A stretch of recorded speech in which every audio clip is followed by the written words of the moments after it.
V rámci teda úvodu, čo sa týka mojej osoby a mojej predmetnej témy, tak v podstate druhý blok bude určitým spôsobom naväzujúci na Jakuba s ohľadom na to, že on sa skôr zameral na tú florbalovú stránku veci, ja sa skôr zameriam na tú kondičnú časť.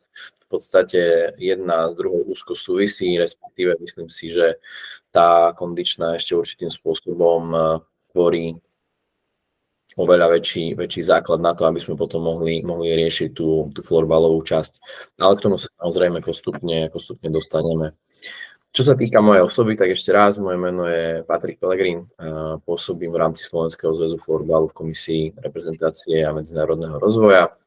Som trénerom slovenského výberu 17 rokov, participujem aj na výbere do 15 rokov, respektíve je tam úzka spolupráca aj s Kubom, čo sa týka 19, respektíve s Radkom Mrázkom v rámci komunikácie, keďže v podstate už od tejto sezóny sme sa rozhodli nejakým spôsobom prepájať tie jednotlivé výbery a nastoliť im nejakú rovnakú linku a filozofiu, či už je to po tej florbalovej alebo kondičnej stránke. No a v podstate s tým súvisí aj moja rola toho koordinátora vzdelávania.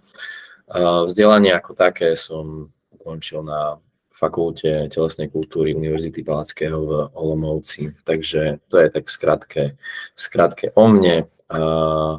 Poďme teda na vás, respektíve na ten odkaz, ktorý by som vám chcel odovzdať, čo sa týka tejto témy.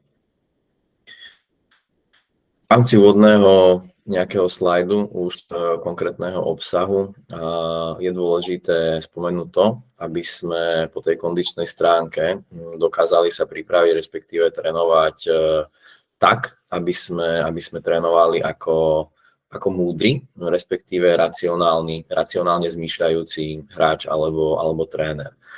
My sa na to z určitého uhla pohľadu musíme dívať už samozrejme od toho útleho veku v rámci kategorizácie, to znamená od nejakých prípravek, kedy rozprávame o športovej príprave mládeže, ktorej samostatne bude venovaný určite tiež nejaký webinár, ale kvázi s ohľadom na tie výbery, respektíve tú reprezentačnú zložku, som sa zameral na tie výbery do 15 a 17 rokov, kde kvázi v tom období už pred tým 15. rokom by malo začať v rámci určitej silovej a kondičnej prípravy na nejakej báze, čo sa týka pravidelnosti, respektíve hlavne návyku a samozrejme tej periodicity v rámci aj správnej techniky prevedenia pod určitým dozorom a samozrejme potom aj individuálne. Preto stále nehovoríme o tom, aby sme už v tomto nejakom veku dokázali podávať nejaké maximálne výkony alebo váhy alebo opakovania, ale hovoríme o nejakom vývoji, respektíve učení sa tým návykom, ktoré by sme si mali postupne vziať za svoje a implementovať ich do našej ďalšej v podstate kariéry tej reprezentačnej, respektíve samozrejme aj klubovej. Je tam znázornená určitá pyramída, to znamená ten základ, ako som spomínal, v rámci úplných základov, športová príprava, respektíve princíp a projekt LTAD, to znamená dlhodobý rozvoj a funkčnosť tej mládeže a tej pripravenosti, približná kategorizácia od tej prípravky do nejakého ohraničenia tých mladších žiakov v rámci športu. Potom nás v podstate bude momentálne zaujímať ten stred, to znamená tá zložka silovej a kondičnej prípravy, kvázi od tých nejakých základov, respektíve ruka v ruke, aj s tým testovaním a nejakou analýzou, respektíve vyhodnocovaním, čo akým spôsobom funguje, nefunguje, na čo by sme sa mali zamerať, skôr na silné, slabé stránky, respektíve akým smerom sa uberať. Z tohto pohľadu, no a kvázi ten vrchol a cip tej pyramídy by mala tvoriť už tá kategória naozaj, ktorá je zameraná na dosahovanie konkrétnych nejakých výsledkov, úspechov a jednoducho tam už je vysoký predpoklad na to, že ak zvládneme tieto základy, ktoré sú predtým po tej kondičnej stránke, samozrejme určitým spôsobom aj po tej florbalovej, tak ten prechod bude oveľa plynulejší a dokáže sa ten jedinec adaptovať oveľa rýchlejšie na tie jednotlivé zmeny. V rámci určitého základu, čo sa týka kondičného manuálu, v rámci prvého nejakého roku, tak v podstate ja som si tu nachystal základné nejaké fyziologické faktory, respektíve aspekty, z ktorých sa môžeme na tento náš šport dívať.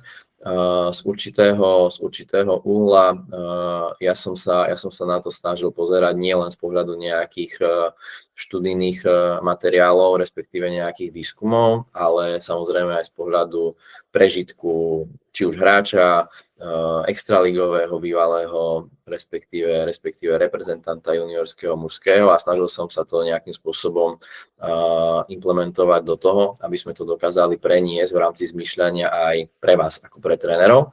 Samozrejme sú tam uvedené nejaké hodnoty, nejaké čísla, nejaké parametre zaťaženia. Je dôležité, že v podstate je to nejaký taký globál, a v podstate ja som pracoval hlavne s číslami, kde už sa bavíme o hranici tej pyramídy, to znamená, že nejaký úsek medzi tým oranžovým a červeným políčkom, a v podstate vy už si to dokážete v určitých sférach nastaviť na svoje nejaké jednotlivé ukazovatele, ktoré vykazuje tá hra tej vašej konkrétnej nejakej kategórie. To znamená, čo sa týka dĺžky trvania, bavíme sa o nejakom 60-minútovom úseku, samozrejme individuálne od kategórie.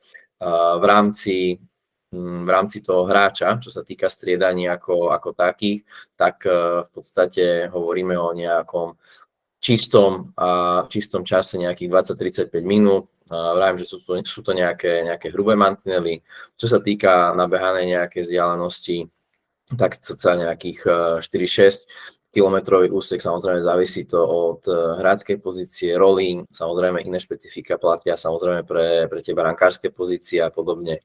V rámci intenzity zaťaženia, čo sa týka srdcovej frekvencie, respektíve tej zóny, tak v podstate hovoríme tam o striedavej aktivácii tých energetických systémov, takže nezameriavame sa vyslovene iba na jeden nejaký faktor, či už je to faktor rýchlosti na začiatku, čo sa týka zdrojov ATP a podobne, alebo iba na tie kyslíkové nejaké varianty, ale v podstate stále je tam nejaké prepínanie medzi tým, a ten hráč na to by mal byť čo najlepšie pripravený a nachystaný.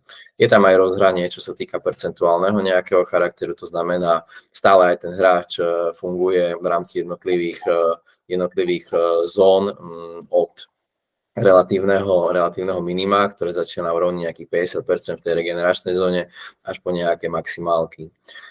Čo sa týka počtu opakovaní, tak v podstate sa bavíme o tom intermitentnom režime, to znamená, je tam zachované to striedanie intervalov, ktoré pre nás charakterizujú predovšetkým tie striedania, a takisto aj v podstate jednotlivý nejaký herný dej, ktorý samozrejme má nejakú sinusoidnú krivku, kde raz je to hore, raz je to dole. To samozrejme úzko súvisí s tým predošlým bodom. Čo sa týka zaťaženia, tak kvázi, čo sa týka počtu opakovaní, tak záleží to samozrejme na nastavení v rámci tej základnej zostavy, respektíve vášho nejakého gameplánu, na koľko mužov, žien, dievčat, chlapcov idete ten jednotlivý zápas odohrať, alebo samozrejme aj prípadne absolvovať ten tréningový proces. Zväčša je to niečo medzi jednej alebo jedna ku dvom, a podľa toho v podstate by sme určitým spôsobom mali aj prispôsobiť to jednotlivé tréningové zaťaženie. Čo sa týka počtu sérií, tak kvázi ten 60-minútový čas delíme na nejaké 3 sekcie, respektíve 3 série po 20 minút. Samozrejme opäť v závislosti od kategórie, závisí tam samozrejme aj aká je to čas súťaže, turnaja, šampionátu a tak ďalej. Je tam prípadne k dispozícii nejaký extra čas. Čiže kvázi treba to telo nachystať aj na nejaký bonus navyše, aby potom nedostalo nejakú šokovú terapiu. A Hovoríme o nejakých 30 až 45 striedaniach. Opäť je to na nejakej individuálnej báze založené. V rámci dĺžky a charakteru odpočinku, tak v podstate, ak sa bavíme o tom intervále zaťaženia, respektíve počtu opakovaní jednak k jednej alebo k dvom, tak samozrejme závisí to od toho, koľko ten hráč na tej striedačke je. Ideálny časopriestor na tej palubovke, ak chceme podávať ten maximálny možný výkon, tak by mal byť niekde okolo 40 až 50 sekúnd a v podstate k tomu by sme mali jednoducho dať do priamej úmery ten čas odpočinku, respektíve ho zdvojnásobiť, ak hrajeme na 15 hráčov alebo 18, je tam nejaká rotácia, prípadne v mládežníckych kategóriách v 3 šestiek, nie sú to 3 päťky, kde 3 necháte odpočívať a vychladnúť, takže je to samozrejme už na vás. No a treba tam samozrejme pripočítať aj nejakú prestávku, čo sa týka medzi tretinami. Ten charakter odpočinku ako taký je ale neustále aktívny. Nikdy to nie je počas doby tréningu alebo zápasu nejaká pasivita, že si ľahnete a jednoducho nebudete na to myslieť, nebudete to cítiť. Neustále je tam fyzicky a psychicky nejaký podnet, nejaké impulzy a aj s ohľadom na to v podstate ten hráč jednoducho musí do značnej miery, samozrejme nielen po tej kondičnej, ale aj po tej mentálnej stránke byť nachystaný na to, aký ten výkon daný má ísť podať. Čo sa týka ďalších nejakých hodnot, ktorým sa teraz nebudeme nejako širšie venovať, lebo v podstate tu ide o nejaké len základy, tak teda tam samozrejme počíta s nejakým energetickým výdajom, záleží to samozrejme od aj toho nejakého metabolizmu, výdaja, príjmu, každý reaguje inak, čo sa týka vnútorného prostredia. V rámci VO2 Maxka pracujeme tam s hodnotou nejakých 60 ml na kilogram za minútu. Ak sa bavíme o tej samozrejme kategórii, ktorú som spomínal na rozhraní tej mládeže, respektíve dorastenci, juniori, muži. No a potom, čo sa týka srdečnej frekvencie, je tam nejaký priemer. No a v rámci laktátu, tak tam v podstate nejaká hodnota je ťažko určiteľná, je tam nejaké rozhranie. V rámci štúdií minimálne, čo viem, keď som ja robil diplomovú prácu, tak tam bolo rozhranie od 3 do 11 millimol, ale zásadou ako takou v podstate je, že ten človek, respektíve športovec, športovkyňa, ak je pripravený alebo pripravená na top úrovni, respektíve vykazovať nejaký štandard, tak ten laktát by mu mal klesnúť po tej zaťaži cca o nejakých 30-40%, aby sa dostal v podstate do nejakých hodnot, ktoré od neho vyžadujeme v rámci toho, aby nebol zakyslený celú noc, aby z toho nevznikli nejaké svalové problémy a podobne. Takže to je, čo sa týka týchto faktorov.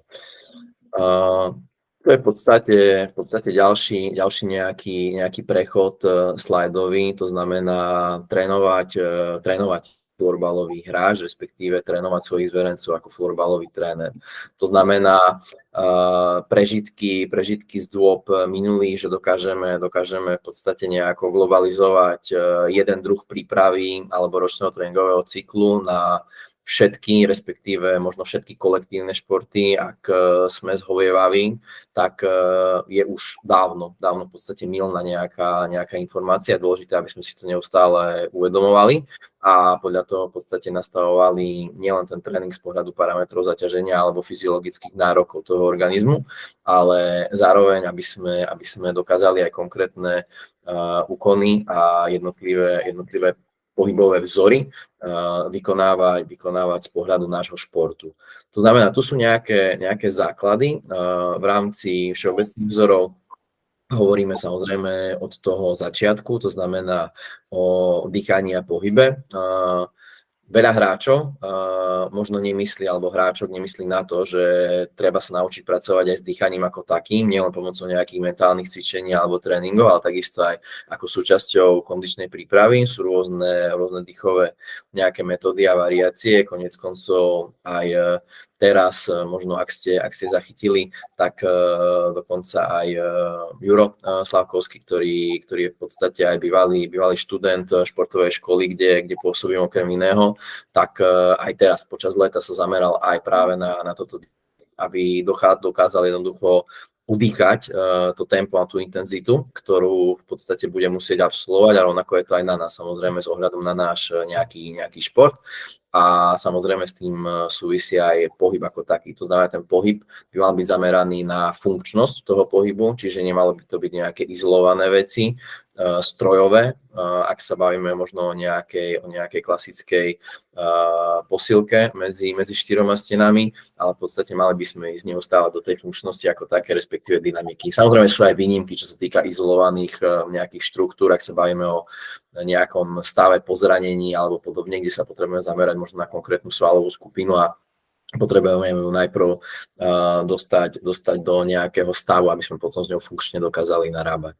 Čo sa týka periodizácie, tak opäť myslieť na to, akým spôsobom prebieha tá florbalová sezóna, respektíve akým spôsobom je daná tá súťaž. Čo sa týka začiatku, čo sa týka nejakej zimnej prestávky, čo sa týka pokračovania, vrcholu, samozrejme aj ohľadom na kategorizáciu. To znamená, iný vrchol majú muži, iný vrchol majú juniori, iný vrchol majú dorastenecké kategórie žiacké, o ktorých sa momentálne bavíme. Takže podľa toho aj tá periodizácia v rámci toho, ako ten jednotlivý ročný tréningový cyklus vystaviate aj z pohľadu kondičnej prípravy, tak podľa toho by mal byť nastavený na toho florbalového hráča. V rámci pohybových schopností, ak sa bavíme o konkrétnych schopnostiach, rýchlosť, sila, vytrvalosť, flexibilita, respektíve v súvislosti s rýchlosťou tá koordinácia. Najhlavnejší nejaký základný bod sú pre nás v podstate tie prvé nejaké 3 kroky. Do úzkej miery to súvisí aj s tým, čo prezentoval Jakub v rámci zmien tempa, zmien a oklamania toho pohybu supera, respektíve preberania si tej lopty na tú forehandovú stranu čepela a tak ďalej. Ako náhle dokážete byť silní na tých prvých 3 krokoch a oklamať toho supera, či už zmenou smerom alebo jednoducho tou rýchlosťou ako takou, tak neustále sa nachádzate v nejakej výhode oproti ostatným. Samozrejme to súvisí s tou akceleráciou, ale zároveň pri tej zmene smerov aj s tou deceleráciou, na ktorú sa možno častokrát nemyslí pri tom tréningu. Každý chce byť iba rýchly, výbušný, akcelerovaný, ale jednoducho aj tie zmeny ako také súvisia do značnej miery s tou deceleráciou a s tými nejakými štart a stopmi. Čo sa týka koordinácie, tam je najdôležitejšie v podstate spomenúť ten 360 stupňový nejaký prehľad, nie len z pohľadu hráča o celom ihrisku v rámci herného uvažovania o situácii, ktorá sa deje okolo mňa, ale takisto aj čo sa týka v podstate 360 stupňovej reakcie na jednotlivé úkony z pohľadu pohybového aparátu. Ďalej by som prešiel na tie silové schopnosti. Samozrejme, máme určite nejaké segmenty tela, čo sa týka dolnej polovice, stredu a tej hornej. Kvázi pre florbalistu ako takého je z môjho pohľadu najzraniteľnejšia dolná časť a časť, ktorú v podstate by sme mali najviac sa na ňu zamerať, tak ja by som to vyslovene neselektoval, že iba dolná alebo iba stredná, ale v podstate mala by tam byť nejaká symbióza medzi nimi. Ak si to rozmeníte na drobné, tak každý ten pohybový vzor, respektíve tie herné činnosti jednotlivca florbalistu vychádzajú z nejakých rotátorových prvkov. Či už je to prihrávka, či už je to strela a podobne. A tým pádom ten stred tela ako taký by mal byť do značnej miery silný a predovšetkým, ako je spomenuté aj v tých vzorov, hlavne čo sa týka tých rotačných a antirotačných funkcií. Samozrejme s ohľadom na to, že florbalista je najzraniteľnejší, čo sa týka dolnej polovice tela, tak v rámci silovej prípravy by sme sa mali zamerať určite viacej na ten spodok ako na ten vrch, ale opäť treba dbať dôraz na komplex ako taký v rámci vybavenosti silových schopností.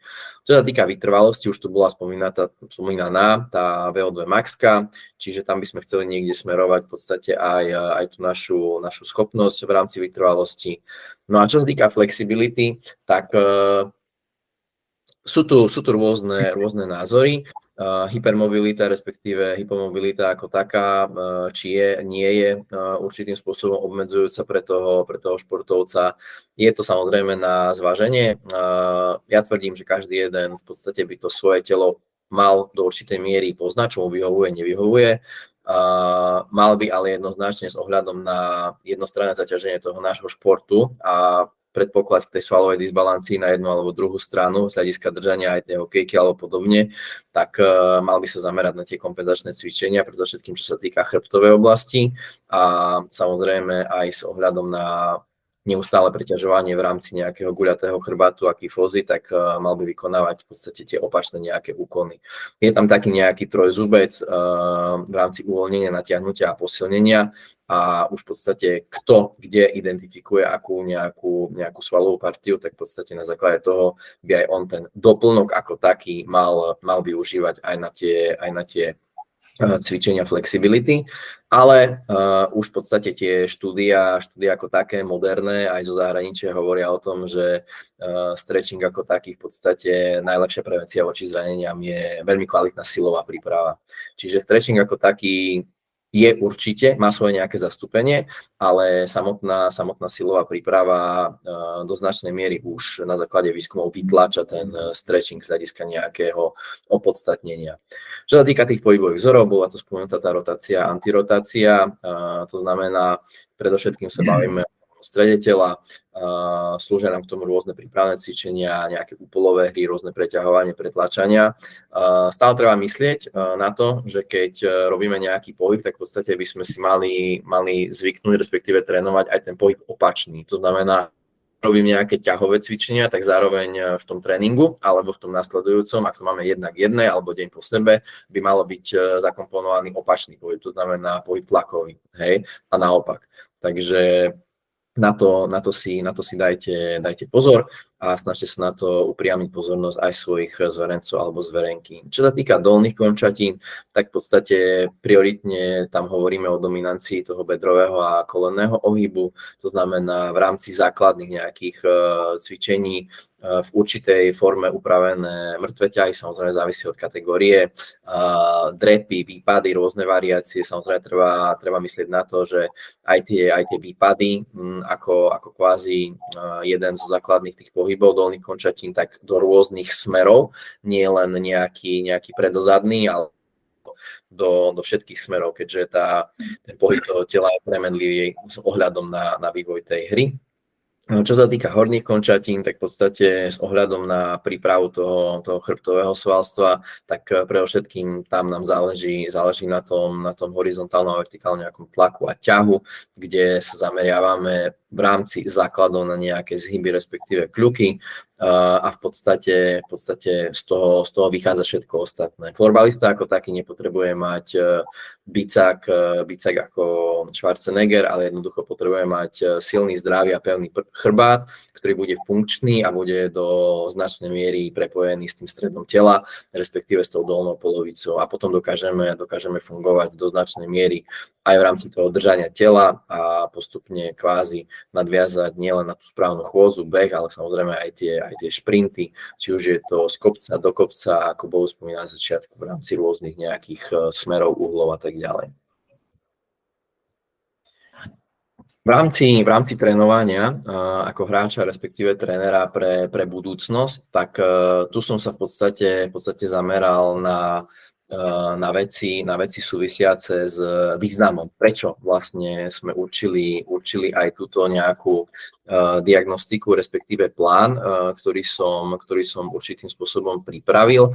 To znamená, význam ako taký, dali sme si víziu dvojročníkovú, to znamená z ohľadu 15-kové a 17-kové, berieme tú komplexnú pripravenosť hráča. Z pohľadu toho balíka bavíme sa o tej časti kondičnej, regeneračnej, psychickej a výživovej. My sa fokusujeme na tú kondičnú momentálne. Tie ďalšie 3 zložky určite budú obsahom nejakých tém a materiálov, ktoré potom sa k ním dostaneme ešte na konci semináru.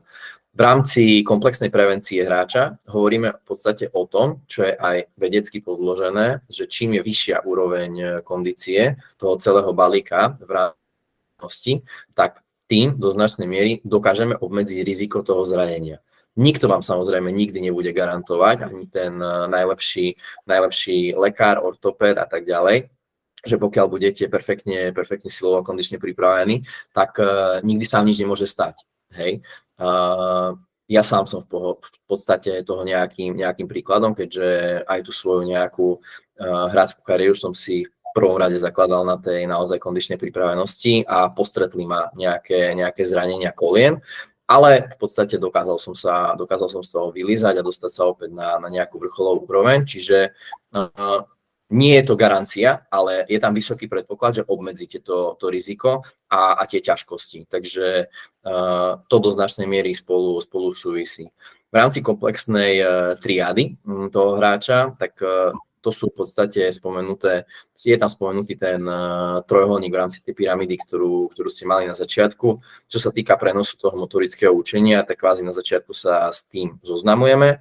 Potom my, do ktorej fázy sa chceme dostať v rámci testovania tej 15 a 17, je to zastabilizovanie a zautomatizovanie tých jednotlivých procesov a úkonov. Nielen z hľadiska prípravy na tie testy ako také, ale v podstate, čo sa týka tých konkrétnych nejakých tréningových metód a postupov, vzhľadom na tú fyziologický nejaký aspekt a takisto na tú funkčnosť toho florbalistu, tak na to sa chceme v prvom rade zamerať, aby sme v tomto smere poskytli tú komplexnosť, ktorú potom vieme tvorivo uplatniť a zrealizovať v tej najvyššej kategórii.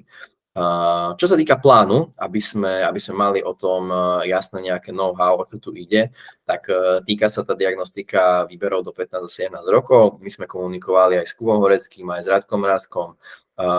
Radek v podstate nastavil nejakú diagnostiku pre zložku mužskú, respektíve určitým spôsobom aj juniorskú.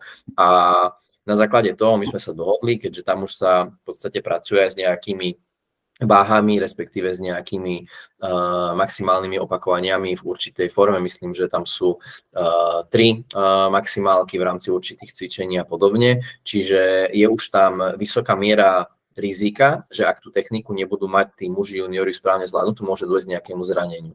Preto ja som sa zameral na to, že v podstate čo to šlo v rámci diagnostiky, tak dokázal som stavať vytiahnuť, aby to nebolo úplne niečo iné, ale v podstate všetko sa bavíme v rámci diagnostiky 15 a 17 ročných o tom, že budú pracovať v podstate s vlastným telom a váhou. Ja vám vysvetlím, do akej miery a spôsobom a vysvetlím vám aj to, že tá váha ako taká sa v podstate dá veľmi bez problémov nahradiť konkrétnymi nejakými tými cvičeniami, respektíve s tým súvisiacimi testami. Celý tento seminár ako taký pôjde samozrejme aj vám, či už do mailov alebo na portál, do vašich schránok. Bude k dispozícii aj na YouTube kanály, ktorý v podstate budem od tejto sezóny v rámci vzdelávacieho úseku prevádzkovať a budú tam rôzne oblasti postupne pridávané, takže budete to mať k dispozícii aj tam, aby ste na základe toho vedeli v podstate robiť tie jednotlivé vstupy a výstupy, ktoré sa budú očakávať. Pôjde ešte informácia samozrejme aj na kluby, ale v podstate už to šírte aj vy, že dvakrát do sezóny v rámci vstupu a výstupu budeme vyžadovať to, aby tí tréneri kluboví nám posielali tie jednotlivé nejaké výsledky a vytvorili sa určité normatívne štandardy. Samozrejme, s ohľadom na pripravenosť diagnostiky, tak okrem jedného testu, ktorý sa konzultuje s českým florbalom, keďže v podstate vznikol u nich a sme dohodnutí nejakým takým spôsobom, že tie štandardy by mali poslať aj oni svoje, tak sú robené prierezovo tak, že sú na to tabuľkové hodnoty v rámci prepojenia ukazovateľov z FTVšky a takisto v rámci ukazovateľov prepojenia z organizácie Národnej silovej a kondičnej prípravy, ktorá pôsobí v Amerike. Aj tam sú vyťahnuté v podstate dva testy a my, respektíve ja, nechcel som dostať chlapcov ani baby do situácie, že majú sa vyskytnúť ihneď pod nejakým primárnym tlakom. To nie je cieľ. To je cieľ do nech sa naučia pracovať s takým tlakom, že oni sú zodpovední za to svoje telo. Teraz ide o to, aby oni v rámci toho testovania podali čo najlepší možný a maximálny výkon, aký oni dokážu. Nechcem, aby ich psychicky limitovalo to, že on potreboval dosiahnuť nejakú hodnotu a tak ďalej a ju neurobil a podobne. Hej? Na základe toho pretestovania potom vytvorí sa určitý nejaký priemer, spriemerujú sa štandardy tabuľkové z pohľadu štúdií, spriemerujú sa štandardy z hľadiska odoslaných výsledkov klubov a na základe toho sa potom určí nejaká tabuľková linka, podľa ktorej sa orientačne budeme pohybovať. Tieto v podstate tabuľky budú záväzné potom aj pre reprezentačné výbery do 15-17 rokov a takisto aj pre jednotlivé regionálne akadémie, ktoré v podstate suplujú prepojenie športovej činnosti a takisto aj vzdelania v rámci miest Košíc, Trenčína, Žiliny a verím, že postupom času sa dohodneme aj v Bratislave. Takže to je dôležité, aby ste vedeli. K tomu určite ešte nejaké usmernenie pôjde, ale aby ste vedeli sa, o čo pôjde. V rámci sezóny 23-24 v podstate sa orientujeme v rámci 15 na ročníky 9-10, v rámci 17 na 2008. Ide tam o to, že my všetci veľmi dobre vieme aj na reprezentačnom úseku, že 17 v podstate momentálne zahrňa aj ročník 2007. Ale keďže naša súťaž v podstate nie je kompatibilná s ohľadom na reprezentačné zložky ročníkové, to znamená, tá sedmička ako taká už patrí do toho juniorského cyklu, tak zameriavame sa už iba na tie osmičky a sedmičky si rieši tréner Horecký so svojím realizačným tímom a v podstate od tej ďalšej sezóny už prioritne tá 17 budú iba osmičky a deviatky a 15 desiatky a 11. Čo sa týka konkrétnej teda testovacej diagnostiky, tak obsahuje 3 bloky po 3 kvázi nejaké cvičenia, respektíve segmenty. To znamená, prvý blok je nejaká vstupná anamnéza, to znamená rok narodenia, nejaká somatometria, respektíve držanie hokejky a samozrejme pre brankára dominantná ruka. V rámci somatometrie teda hovoríme tam o tej telesnej výške a hmotnosti, o roku narodenia sa baviť nemusíme, na održaní hokejky myslím si, že tiež nie. Samozrejme v rámci tej výšky a hmotnosti je ku každému spomenutý nejaký ktorý sa má dodržať na to, aby bola identifikovaná konkrétna nejaká výška alebo hmotnosť s ohľadom na konkrétne aj nejaké zaokrúhlenie, ktoré tam budeme potrebovať. Čo sa týka prvého bloku, tak ten je zameraný na časť rýchlostno-koordinačnú vytrvalostnú, to znamená, je tam prepojenie na test rýchlosti, test rýchlostnej vytrvalosti a test vytrvalosti samotnej. To znamená, tento konkrétny 4x10 metrov, stále ku každému je nejaká ukážka. S postupom času ku každému testu bude okrem grafickej ukážky aj video ukážka, ktorá bude pridaná na web, ale myslím si, že aj z grafiky je to zreteľné, o čo tam ide. Čiže v podstate opäť potrebujeme, čo sa týka do rýchlosti otestovať jednoducho tie zmeny smeru, tie nejaké koordinačné prvky na relatívne nejakej krátkej vzdialenosti počas krátkodobého nejakého intervalu.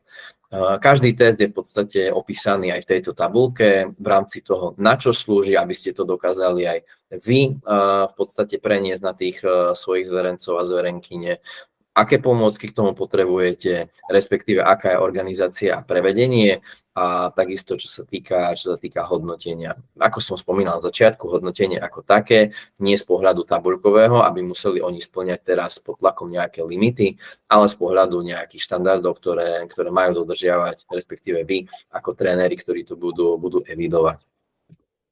Čo sa týka druhého testu v rámci rýchlostnej vytrvalosti, tam je to test 2x45 sekúnd so 60-sekundovou pauzou medzi jednotlivým opakovaním, to znamená osmičkový beh opäť na úseku 10-metrovom, kde potrebujeme zistiť tú špecifickú a krátkodobú rýchlostnú vytrvalosť, ktorá v podstate simuluje to nejaké zápasové striedanie.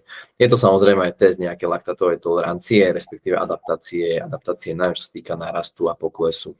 Opäť je tam spomenutá tá organizácia a prevedenie, takže myslím si, že tam už každý dokáže z toho vyčítať, o čo ide.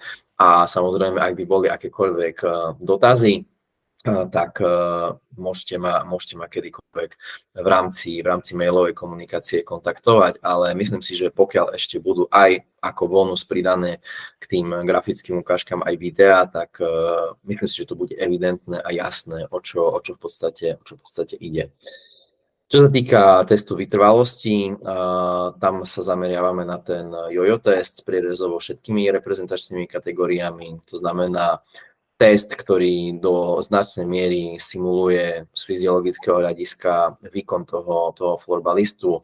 Je to v podstate úsek 2x20 metrov s oddychovou 10-sekundovou zónou v rámci úseku 5 metrov, kde jednoducho opäť potrebujeme zistiť z hľadiska vytrvalostných schopností, respektíve tej špecifickej dlhodobej, ako na tom tí hráčky sú. No a tu sa v podstate zameriavame na to VO2 max, ktoré som spomínal, čo hovorí o tej maximálnej spotrebe kyslíka toho daného športovca, ako ho dokáže efektívne prijať, zužitkovať a jednoducho použiť ho potom na ten svoj výkon. V rámci jojo testu budú poskytnuté aj moje materiály, čo sa týka tabuliek prenosu VO2 max, respektíve nejakých záznamových hárkov, takže všetky podklady k jednotlivým testom a samozrejme aj k tomuto dostanete a dokážete sa v tom, ja si myslím, rýchlo a hravo zorientovať. Ja som sa to snažil jednoducho tak nastaviť, aby to bolo jednoduché aj z hľadiska vykonania, prevedenia, organizácie, aby ste nemuseli zháňať nejaké zásadné náradie, náčinie, ktoré nie každý samozrejme má k dispozícii a aby to bolo efektívne realizovateľné pre každého jedného z vás a z nás. Čo sa týka toho tretieho bloku, tak v podstate ten je silový. Najuniverzálnejší test v rámci explozívnej dynamickej sily dolných končatín, to znamená skok do diaľky z miesta. V podstate veľmi jednoduchý, efektívny test, kde dokážeme určiť nejaký faktor a predispozície. Čo sa týka druhého testu silového, tak v podstate ten je nie úplne bežný v rámci našich končín alebo podmienok. To je jeden z testov, ktorý som spomínal, že je v podstate v prenose využiteľný na naše podmienky z hľadiska sily trúpu a je to test Národnej asociácie silovej a kondičnej pripravenosti, ktorá je oficiálnou v podstate v rámci územia Severnej Ameriky a dosahujú jedný z najlepších výsledkov, čo sa týka či testov, či prípravy ako takej, takže tiež veľmi výborná organizácia a myslím, veľmi výborné aj spracovanie jednotlivého testu. Nie je to náročné, ako sú napríklad vznosy, kde v podstate už ten jednotlivý proband potrebuje naozaj vykazovať vysokú mieru pripravenosti, aby technicky správne ten vznos vykonal. Tu je to kvázi spracované na hrazde, kde jednoducho z visu máte sa dotknúť kolenami, respektíve spodkom stehien, koleno, stehno, lakťou a následne sa vrátiť opäť do pozície do visu. Takže nie je to nič zložité. Samozrejme, treba si to najprv určitým spôsobom vyskúšať, čiže tento leg tag, opäť je to ľahko zrealizovateľné, to je v podstate jediný test ako taký, ku ktorému potrebujete náradie formou hrazdy. Všetky ostatné vám v podstate stačia stopky, stačí vám audio nahrávka v rámci jeho testu, ktorú vám pošlem a stačia vám nejaké kužele a podobne. Takže toto je jeden jediný test zo 6, kde budete potrebovať náradie, ale myslím si, že v rámci hrazdy je to jednoducho pre každého dostupné, možné a v podstate nebude to nič extra náročné pre nikoho. No a posledný test s ohľadom na to, že boli rôzne diskusie aj interného charakteru, či sa zameriame skôr na ten ťah alebo na tlak, tak ja som sa skôr zameral na ten tlak aj z pohľadu toho, že aj v tej mužskej zložke je tam v podstate test na bench press. Vy v podstate z ľadkovej varianty, kde neustálým opakovaním, respektíve každé jedno opakovanie musíte upažiť nad podložku, respektíve nad zem, tak dostávate sa do tlaku, kde jednoducho cca tým kľukom ako takým dvíhate približne 60 až 65% svojej váhy. To znamená, vôbec nepotrebujeme k tomu žiadnu olympijskú činku 20-kilovú, ani 20-kilové kotúče, jednoducho potrebujeme k tomu svoje telo a tento test hand release push-up v rámci aj páži je veľmi ľahko vykonateľný a bude v podstate jeden z testov, ktorý sa zameriava na tú silovú zložku z hľadiska tých horných končatín. V rámci tej ťahovej variácie, tak v podstate tá je zakomponovaná určitým spôsobom v prepojení toho testu trupu, kde čo sa týka hrazdy, tak vidíte, že z toho visu musí sa dostať v podstate do určitej formy v rámci hornej polovice tela, kde máte lakte po krčmo a musí dôjsť k určitému ťahu tých páží, respektíve toho chrbtového svalstva. Takže ten ťah ako taký som sa snažil ukryť do tohto testu, aj keď samozrejme toto primárny cieľ nie je to skôr nejaká sekundárna zložka a primárna v tomto je ten trup, respektíve brucho. No a tu v podstate sa už orientujeme na tú silovú trvalosť z hľadiska tlaku, respektíve tie svaly ramena, chrbta, páží a samozrejme, ak sme v tom spore, v tej hornej pozícii, tak aj brucha, respektíve celého tela. Je to zobrazené graficky, aby ste si to vedeli predstaviť, odprezentované, to znamená, v rámci šedých okienok je tam ten základný balíček, čo sa týka identifikácie toho športovca. A potom postupne prechádzame. Ja som to nastavil aj z pohľadu poradia realizácie tých testov. Takto by to mohlo byť, respektíve malo byť dodržiavané z pohľadu efektivity vykonania a udržateľnosti aj toho športovca. Samozrejme, vy si to viete rozdeliť aj do viacerých tréningových jednotiek alebo dní a tak ďalej.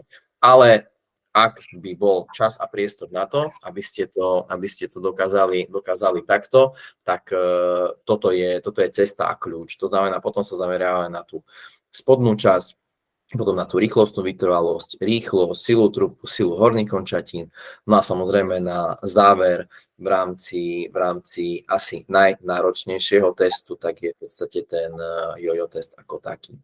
Čiže myslím si, že odprezentované z mojej strany to bolo zrozumiteľne. Verím, že ste to pochopili.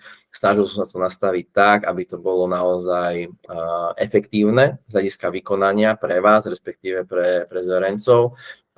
My sme sa určitým spôsobom dohodli, že keďže tie reprezentačné zrazy, aj tie 15-ky, aj 17-ky, nie sú na pravidelnej báze z hľadiska toho, že to máme každé 2 týždne alebo každý mesiac, ale skôr je to dvakrát z hľadiska úvodu sezóny, dvakrát z hľadiska konca, respektíve je tam potom ešte nejaký vrchol zakomponovaný, tak sme sa chceli naozaj do vysokej miery zamerať na tú florbalovú stránku veci a práve vy by ste mali byť tá pomocná ruka z hľadiska diagnostiky, čo sa týka prenosu a identifikácie výkonnosti tých športovcov po tejto stránke. Samozrejme, my si potom už v úzkom kruhu dokážeme urobiť skúšku správnosti, že či tréneri posielajú nesprávne informácie, respektíve nadhodnotené, ale verím tomu, že nie je dôvod si klamať, pretože by sme klamali len samých seba a ja alebo my veľmi rýchlo prídeme na to, že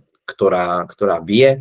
Cieľom nie je dostávať ešte raz niekoho pod tlak alebo nejakú úzkosť. Cieľom je, aby sme dokázali s ohľadom na jednotlivú diagnostiku tých športovcov motivovať do tej ďalšej nejakej činnosti na zlepšenie seba samého.